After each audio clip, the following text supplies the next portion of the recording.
Typhoon headlong tore through Alaska with hurricane-force winds, flooding entire villages and displacing over 1,000 people. But before we get there, we'll watch as a journalist gets mauled by a lion in South Africa. A speeding car triggers a full building collapse, and a Tennessee tornado totals a car mid-driver. Let's start at number 6 with a journalist who's about to learn why wild animals aren't pets. South Africa. Telegraph journalist Charlie Starmer Smith is about to have an encounter with a lion that will change his life forever. He enters the cage, trying to manage his fear. At the start, you can tell he's nervous, petting the lion gently, but you can feel the tension in his hands.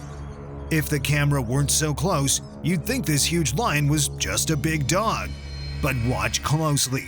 The lion bites at his feet, grabs his hands. That should have been the warning sign, but he doesn't back away. Then, the lion suddenly lunges at the handler, who wrestles it off, but the journalist just stands there. And now, as the lion turns back to him, let me ask, by the end of this encounter, what happens? A. He walks away unharmed. B. He gets minor scratches. C. His leg is severely mangled and requires emergency stitches.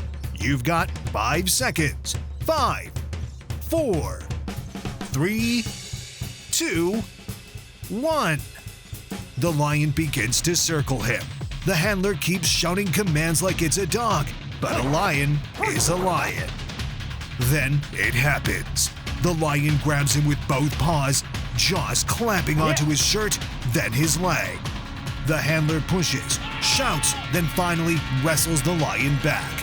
The gate opens. The journalist limps out, barely holding himself together.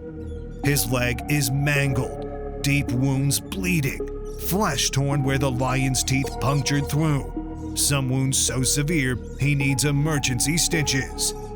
So the correct answer was C, but also B. Yeah, we basically set you up. There was no way you were guessing both. But if you think facing a lion is terrifying, wait until you see what happens when a speeding car doesn't just crash.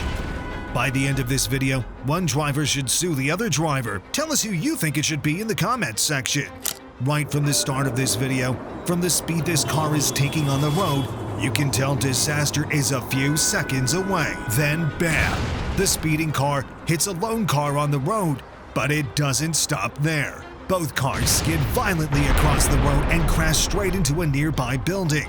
The impact is massive, metal crumpling, glass shattering everywhere. And when you think it ends there, the building collapses. Just collapses.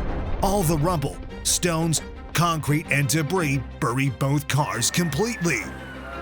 As you can see, passers-by and people around immediately rush to help, pulling at debris, trying desperately to reach the buried cars. When your car insurance agent asks what happened and your answer is, "I got buried by a building," they're definitely hanging up. But at least those drivers had witnesses and help nearby. What comes next happens in complete isolation on a mountain road where no one can save you. A car navigates a narrow cave-like mountain road.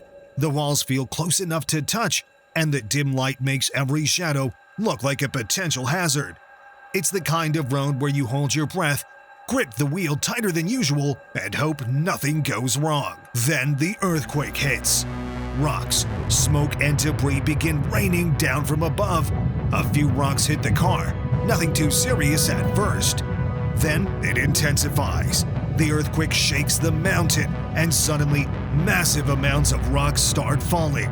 Dust fills the air, thick smoke or sand obscures everything, turning day into night. The rocks block the road completely, and the sand and dust cover the windscreen entirely. One moment you're driving, the next you're buried alive by a mountain that decided it was done holding itself together. Remind me never to trust a mountain road during earthquake season. Earthquakes don't care if you're alone on a mountain road or surrounded by dozens of people. And our next entry proves that being in a crowd doesn't make you any safer. Taiwan. A group of kids are playing in a gym. Basketball. It's just another school day, with laughter echoing softly as the ball bounces across the polished floor. Then, like a scene from a horror movie, the building starts to collapse. A strong magnitude 6.8 earthquake shook the building without mercy. Watch as the gym literally falls apart around these kids. Students flee in every direction, screaming, running, diving for exits as the ceiling caves in and walls crumble.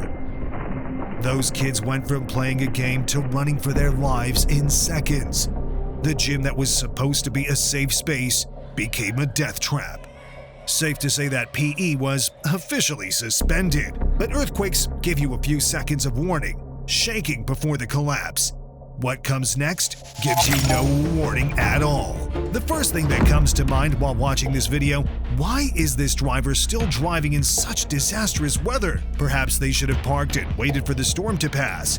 But here they are on the road, about to experience nature's fury firsthand. Watch the footage. Debris is flying left, right, and center. The weather is dark, windy, and apocalyptic. Cars are being shoved to the sides like a pack of cards. The car starts this video with a complete and intact windscreen. By the end, total, completely destroyed. This driver was lucky. They filmed their car being destroyed but lived to share the footage. Others weren't so fortunate. Note to self, if the sky looks like the apocalypse, maybe don't go for a scenic drive. But if you think a tornado destroying a car is nature's peak destruction, our number one entry will show you what happens when an entire region gets swallowed by water. October 11th, Alaska's southwest coast. The remnants of Typhoon Halong slammed into Alaska native villages with hurricane-force winds and record flooding. This wasn't just heavy rain. This was water becoming an unstoppable force of destruction, flooding entire villages, carrying away everything in its path, taking over land that had been dry for generations. Evacuees and rescuers described massive destruction. Utility poles snapped in half like toothpicks. Boardwalks, the roads and sidewalks in many tundra villages, completely uprooted and carried away by the flood. Houses floated off their foundations, some with families still inside, drifting like boats on a nightmare ocean that used to be their neighborhood. According to the state, more than 1,000 people were displaced. Some have no homes to return to. Their entire lives washed away in a single night. One woman was found dead, and 2 of her family members remain missing. Nearly 300 Alaskan residents were rescued in the largest airlift in state history. It was the largest rescue operation Alaska has ever conducted, all because a typhoon's remnants decided to turn villages into underwater graveyards. Watch the footage. The water levels rose more than 6 feet above normal high tide. Here you can see one of the many homes that was swept away. Water is everywhere, raging and rising. It doesn't discriminate between homes, schools, or sacred spaces. It takes everything. Typhoon Halong proved that even Alaska, a state that routinely handles brutal weather, was no match for nature when it truly unleashes. When the ocean and atmosphere combine forces with that kind of fury, communities don't just get damaged, they are wiped out. And believe it or not, next time we're diving even deeper into industrial disasters and natural catastrophes. A factory accident turns deadly when a massive cauldron of molten lava spills over. Then, we'd watch real terror as water rises faster than cars can move. And finally, Hurricane Helene, the deadliest hurricane to strike mainland US since Katrina, causing catastrophic destruction across the southeastern states. Hit subscribe before nature's next disaster strikes, because this planet isn't done reminding us who's really in charge.